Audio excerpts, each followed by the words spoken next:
Hi, I'm John from the Christian Century, and I'm joined today by one of our Voices columnists, Sam Wells. Normally, during these chats, we talk with our writers about pieces they've recently written for the magazine, but today is a little bit unique and special because Sam has a brand new book that just came out. In our January issue, you can find both a small excerpt of that book and a miniature review of the book. And we're going to talk about it here today. The book is about preaching. It's called How to Preach. But before we jump into that, for those of our readers or listeners who are not familiar with Sam, Sam, why don't you tell us a little bit about yourself? Well, it's a pleasure to be with you, John. It's a pleasure to be associated with the Christian Century, as I have been now for quite a number of years as a columnist. Um, it's my 46th book that we're talking about today, so there's been a few, and you'd think I'd worked out what I think by now, but I'm still working on that.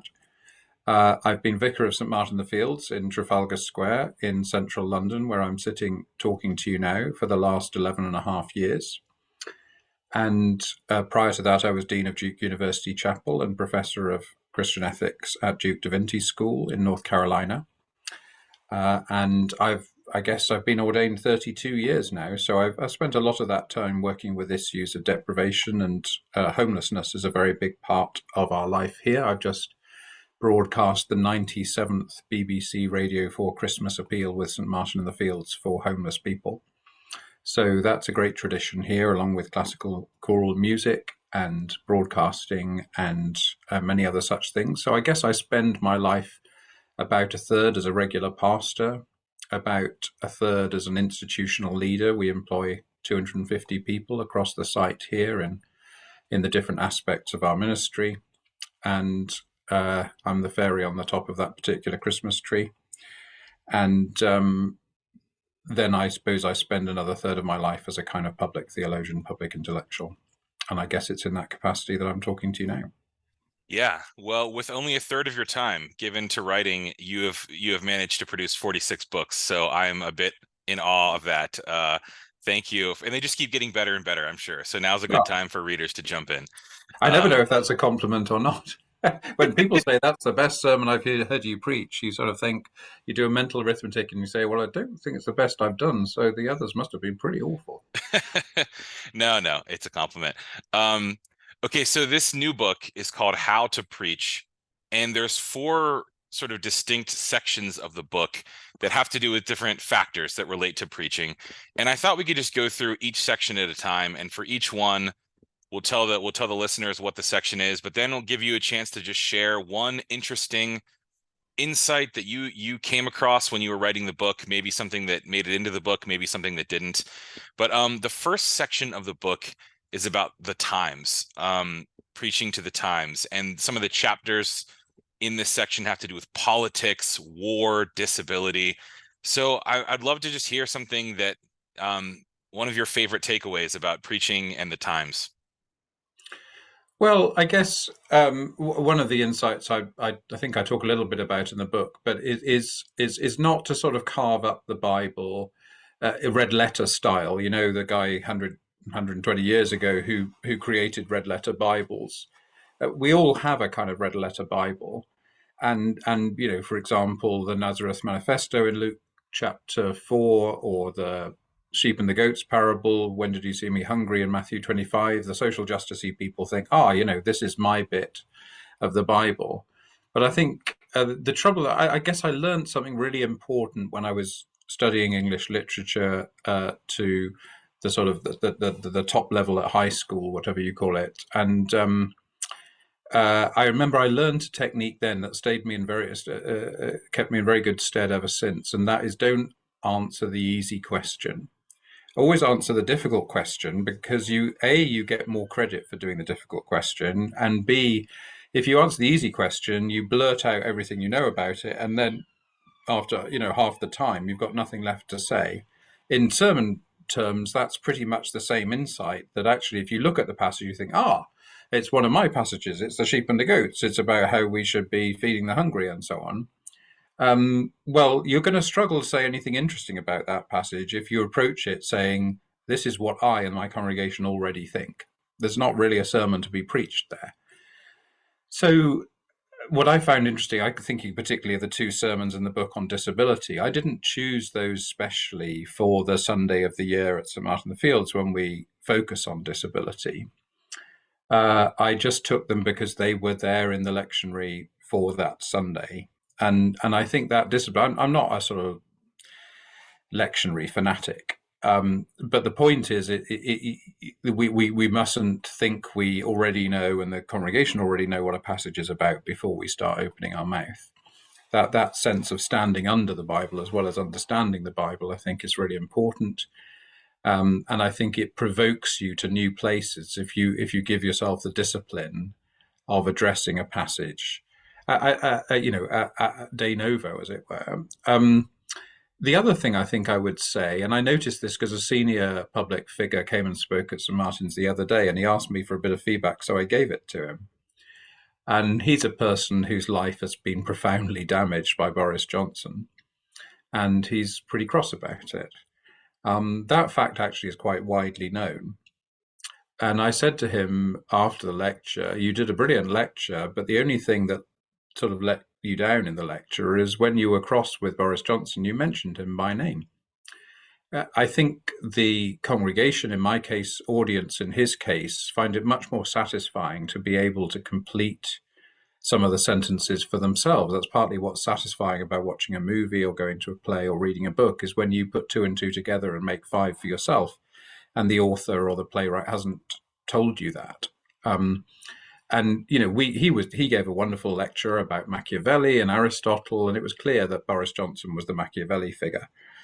He didn't need to tell us that. We had the brains to work that out for ourselves, and I feel the same in an American context with Donald Trump, that that progressive preachers and Democratic politicians have struggled to engage the Trump phenomenon for years now. It's probably 8, 9 years since people have been finding it hard not to mention Donald Trump in their sermon. Much better if you don't actually mention the name, and you actually talk about the kind of phenomenon behind it and find antecedents in scripture maybe that seem helpful.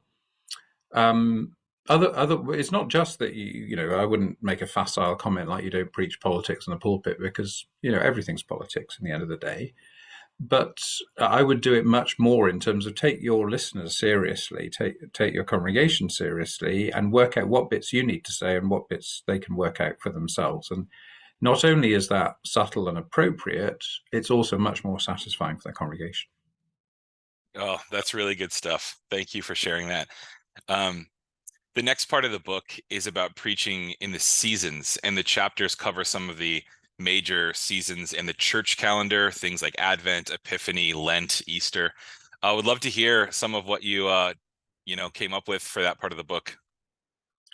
Well, I think most clergy prefer Advent to Christmas and prefer Lent to Easter. And so the real challenge for clergy is actually to preach their way through Easter and still talk about the resurrection for 6 or 7 Sundays. That really is a challenge for, finding things to say in Lent. That's not hard. Finding God in the wilderness, I think most clergy have got that sermon pretty well down. But I think the first thing to say is don't become an Advent fanatic. We're speaking together in the middle of Advent right now, and there's nothing more boring than a pastor or priest who, while everyone else is celebrating Christmas, tells them not to. I mean, that has to be one. I mean, I wouldn't talk about it unless it was so common. But it is incredibly common, and when you sort of call it out, you sort of say, just how stupid is this? The world is celebrating a Christian festival, and we're telling them not to, because it's not on the right day. Well, really? I mean, where in the New Testament are you finding things like that? It's not on the right day. I mean, that's glorious, and you can work with that. So don't be a sort of know it all and a person that's constantly pegging people down. The liturgical calendar is there to help us and to give a rounded view of faith, not to make us cleverer than our congregations or use preaching as a one-upmanship and actually the liturgical calendar is only of relatively modest interest. So a long sermon about how Advent came about, and let alone the fact that Advent is still Advent in Australia, so you can't even do with the nights getting dark. You can't do all of that stuff without being, giving away too much of your social location as well. So don't overdo it on the liturgical calendar. Um, but I think there are different spirits in which to preach. Your Christmas sermon is going to be light and airy. It's going to be nimble. It's going to be have one basic focal theme or a simple focal story that you turn round in your hand like a kind of kaleidoscope. Um, Whereas, Advent Sunday is a Sunday. There's two or three Advent Sunday sermons in the book, I think, and I often really that's what I call a bottom of the pond Sunday, just like Lent 1 can be a bottom of the pond Sunday. In other words, you really are facing up to some of the most profound questions about eternity in the case of Advent Sunday, or about sin in the case of Lent 1. So I think you obviously, most clergy, I would imagine, certainly if they're anything like me, will start thinking about their Christmas and or Easter sermon at least 2 months ahead of time. I mean, I always say I'm a bit horrible to be around if I've got a big occasion like that coming up and I can't work out something to say, because it feels so sort of existential. It feels like I've got nothing to say about anything. I don't, I've got no Christian faith if I can't think of something new to say on Easter Day. But there are some other big Sundays in the year as well, and they're not just Mother's Day. I mean, there are other big liturgical Sundays, and again, that's where the lectionary does help you, because you can more or less trust the lectionary to bring up all the big ones. And then don't start complaining about, I've got to preach on Trinity Sunday. If Trinity Sunday is not the most exciting Sunday of the year to preach, I don't know what is. Trinity, the glory of God in relationship, eternal relationship that we are called into. I mean, if that doesn't get you out of bed in the morning, then I'm not quite sure why you bothered studying theology. So there's got to be a lightness in how you communicate doctrine, how you communicate the liturgical year. But it's a constant gift, the liturgical year, because it does constantly turn the dial of Christian conviction round in a circle. And I think you can also create your own kind of liturgical year. Not so much, I've talked a lot about the Trinity, or I've talked a lot about death, but well, more that second kind. How many sermons have I preached about death, about money, about sex? These are the kind of things that, about employment. Have I actually touched on these things? Not in a clumsy way, telling people, who they can and can't sleep with and so on, but in a speak tenderly, as it says in Isaiah 40, into these issues. And one other insight, I suppose, is that you don't have to come up with the answers to these things. You have to speak tenderly into them without fear and with genuine grace and love, and people will love you for it. Thank you. It's a lot to think about. The third section of the book is texts, preaching to the texts, and different chapters cover different parts of the scripture. Couple of chapters on the Old Testament, miracles, parables, Paul. Yeah, I would love to hear what was something particularly helpful about you've learned as a preacher working with these texts. Yeah, so three obsessions of mine, really. First of all, the Old Testament is the gospel. So when I came to St. Martin, I say this in the book, when I came to St. Martin in the Fields, of course, not Duke Chapel, I understand, but when I came to St. Martin in the Fields in 2012, the tradition was not to read the Old Testament lesson at the main act of worship on a Sunday morning. I couldn't live with that. I changed that in a couple of weeks, because I said, well, this is just no good. This is like 3/4 of the Bible and we're not reading it. And I do preach on the Old Testament lesson, if not half the time. I would say getting on for half the time. Partly because it's new to me, and so going back to that point I made earlier, don't just preach the same sermon every Sunday by going for just the text that you and your congregation know well. Enjoy the challenge of texts that you don't know particularly well. So that's the first thing. The second thing to say is parables are about God. They're not Aesop's fables. So that, you know, people get tie themselves in knots about the morality of parables and how we're supposed to imitate this. I don't think Jesus says we're supposed to imitate. The parables are windows into God. They show us something very significant about the character of God. So most obviously, the treasure hidden in a field. You know, the man sells all he has to buy the field, or the pearl of great price. Um, the point of the parable is that God is the merchant and we're the pearl. As soon as you see it like that, it stops being a moral tale about how much we should sacrifice for God and becomes a theological story about how much God loves us. Well, then you can preach that parable. But if you try to say, oh, we should give up everything for God, then you tie yourself in knots about, oh, well, but what about, you know, and is that caring for your family? And is that not loving on it? And you go nowhere. So the third obsession is that miracles and parables are more or less the same thing. So again, rather than this constant head scratching that you have in the 19th and 20th centuries about did they really happen, and oh, probably for the feeding of the 5,000 people took all their lunch with them and they shared it, and that was the miracle. You know, yawn, yawn, yawn. Who wants to hear a sermon saying that? The the feeding of the 5,000 is an enacted story in which its scarcity is turned into abundance.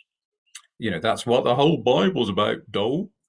Um, so, you know, don't hang yourself up in some attempt to do some detective work on whether the man really had leprosy or not. That's not bothering the gospel writer, and it shouldn't be bothering the preacher significantly. So those are three hobby horses of mine on the text. Yeah, that's really great. The final section of the book is context, looking at some of the actual context people would be preaching in. So there's chapters on funerals, weddings, baptisms. Would love to hear something that you could pull out from one or more of those. Hatching, matching, and dispatching. Yeah, I mean, my favorite Sunday of the year to preach is the baptism of Christ. That's usually the second Sunday. Well, I think in 2024 it's going to be the first Sunday in January, but usually the second Sunday. Usually it's Epiphany on the first Sunday in January, because it is just the most perfect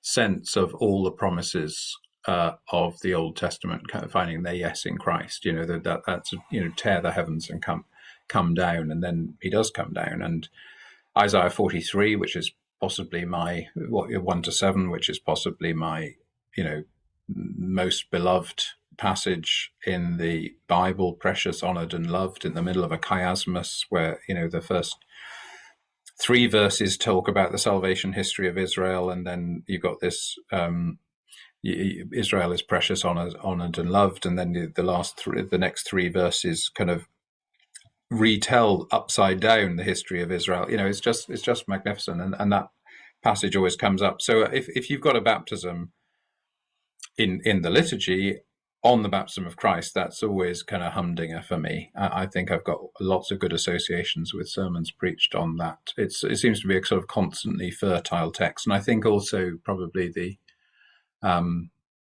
Sunday after Ascension, I think, has got similar good associations for me. I think weddings. I try to write a new sermon for every wedding. I know some people say, I have my wedding sermon, I get it out for everybody. Well, these guys, they do talk to each other, you know, they might notice if you used it before.